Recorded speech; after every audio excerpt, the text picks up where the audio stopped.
سلام خدمت دوستان و همکاران عزیز. اگه حالا استوری منو دنبال کنید، دیشب یه استوری گذاشتم در مورد اینکه یه قاب گذاشتم، یه تعدادی لارو داخلش بود و سوال پرسیدم که آقا الان بیماری که شما تشخیص میدین چیه؟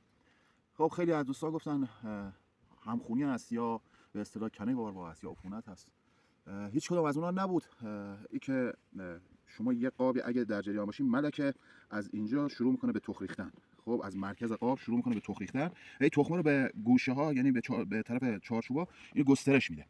زمانی که شما میای نگاه میکنی ببینید تو مرکز قاب چند نمونه تخم‌ریزی هست، از تخم روز هست، از لارو سن کم هست، لارو سن بزرگ هست. این برمیگرده فقط به یه بیماری به نام لارو میری، یعنی قبل از این تخم تا تبدیل به لارو میشه میمیره و زنبور اینو میکشه بیرون. ملکه یه بار دیگه برمیگرده دقیقاً همون جا رو تخم میریزه. به خاطر اینکه که لارو همسن نداری، هم خونی، اصلا تخم تبدیل به لارو نمیشه. وقتی هم خونی داشته باشی تخم تبدیل به لارو نمیشه.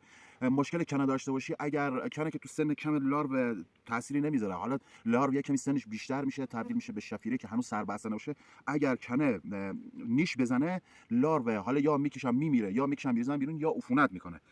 ولی دقیقاً هر زمانی که تو زنبورستان دیدین شما تو یه قاب، تو مرکز قاب شما لاروی همسن ندارین، این فقط لارومیری است که باید جلوگیری بشه. به شدت آسیب میرسونه. همینجور که ملکه از مرکز شروع میکنه، تخمایی که به کنارتر قاب میرسه این تخما سنشون کمتر میشه.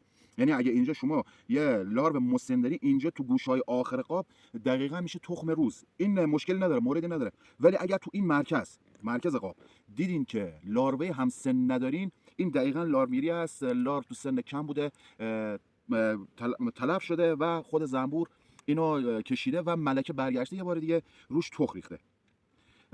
دوستان در جریان باشین. اگر این به اصطلاح موضوع دیدین، حتما حالا بدین آزمایشگاه ببین دلیلش چیه. خیلی دلایل زیادی داره لارو میری. انواع اقسام باکتریا هست، ویروس ها هست که داره لارو میکشه، که امسال هم خیلی تو زنبورستان ایران الان بابت همین به اصطلاح موضوع 2 سال زنبورستان ایران واقعا دارن آسیب میبینن. ممنون و سپاس گذارم. بفرستین برای دوستتون، حتما لایک و کامنت بذارین، ما هم دلگرم میشیم پستی بیشتر براتون میسازیم. سپاسگزارم.